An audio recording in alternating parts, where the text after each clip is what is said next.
महाभारत काल की बात है। एक बार कृष्ण और बलराम किसी जंगल से गुजर रहे थे। चलते चलते काफी समय बीत गया और अब सूरज भी लगभग डूबने वाला था। अंधेरे में आगे बढ़ना संभव नहीं था, इसलिए कृष्ण बोले, बलराम, हम ऐसा करते हैं कि अब सुबह होने तक यहीं ठहर जाते हैं। सुबह होते ही हम अपने मंजिल की ओर बढ़ चलेंगे। बलराम बोले, पर इस घने जंगल में हमें खतरा हो सकता है, यहाँ सोना उचित नहीं होगा, हमें जागकर ही रात बितानी होगी। अच्छा, हम ऐसा करते हैं कि पहले मैं सोता हूँ और तब तक तुम पहरा देते रहो, और फिर जैसे ही तुम्हें नींद आए तुम मुझे जगा देना, तब मैं पहरा दूंगा और तुम सो जाना। कृष्ण ने सुझाव दिया। बलराम तैयार हो गए। कुछ ही पलों में कृष्ण गहरी नींद में चले गए और तभी बलराम को एक भयानक आकृति उनकी ओर आती दिखी। वो कोई राक्षस था। राक्षस उन्हें देखते ही जोर से चीखा और बलराम बुरी तरह डर गए। इस घटना का एक विचित्र असर हुआ। भय के कारण बलराम का आकार कुछ छोटा हो गया और राक्षस और विशाल हो गया। उसके बाद राक्षस एक बार और चीखा और पुनः बलराम डर कर कांप उठे। अब बलराम और भी सिकुड़ गए और राक्षस पहले से भी बड़ा हो गया।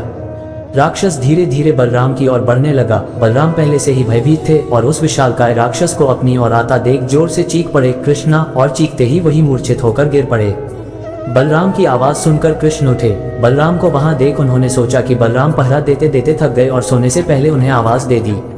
अब कृष्ण पहरा देने लगे। कुछ देर बाद वही राक्षस उनके सामने आया और जोर से चीखा।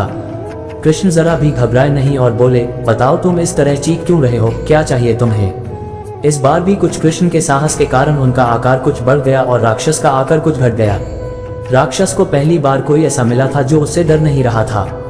घबराहट में वह पुनः कृष्ण पर जोर से चीखा। इस बार भी कृष्ण नहीं डरे और उनका आकार और भी बड़ा हो गया, जबकि राक्षस पहले से भी छोटा हो गया। एक आखिरी प्रयास में राक्षस पूरी ताकत से चीखा, पर कृष्ण मुस्कुरा उठे और फिर से बोले, बताओ तो क्या चाहिए तुम्हें? फिर क्या था, राक्षस सिकुड़कर बिल्कुल छोटा हो गया और कृष्ण ने उसे हथेली में लेकर अपनी धोती में बांध लिया और फिर कमर में खोंस कर रख लिया। कुछ ही देर में सुबह हो गई। कृष्ण ने बलराम को उठाया और आगे बढ़ने के लिए कहा।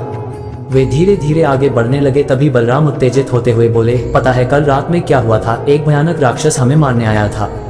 रुको रुको, बलराम को बीच में ही टोकते हुए कृष्ण ने अपनी धोती में बंधा राक्षस निकाला और बलराम को दिखाते हुए बोले, कहीं तुम इसकी बात तो नहीं कर रहे हो? हाँ, ये वही है, पर कल जब मैंने इसे देखा था तो ये बहुत बड़ा था, ये इतना छोटा कैसे हो गया? बलराम आश्चर्यचकित होते हुए बोले। कृष्ण बोले, जब जीवन में तुम किसी ऐसी चीज से बचने की कोशिश करते हो जिसका तुम्हें सामना करना चाहिए तो वो तुमसे बड़ी हो जाती है और तुम पर नियंत्रण करने लगती है, लेकिन जब तुम उस चीज का सामना करते हो जिसका सामना तुम्हें करना चाहिए तो तुम उससे बड़े हो जाते हो और उसे नियंत्रित करने लगते हो। दोस्तों, ये राक्षस दरअसल हमारी जिंदगी में आने वाली चुनौतियां हैं। अगर हम इस चुनौतियों को टालते हैं तो ये और बड़ी होती जाती हैं। आखिर में ये हमें कंट्रोल करने लग जाती हैं। इसलिए हमें इनका साहपूर्वक सामना करना चाहिए ताकि हम उन पर काबू पा सके। इस प्रकार चुनौतियों का डट के सामना करने से वो छोटी सी हो जाएगी जिससे हम आसानी से उन पर नियंत्रण कर सकते हैं और सफल हो सकते हैं।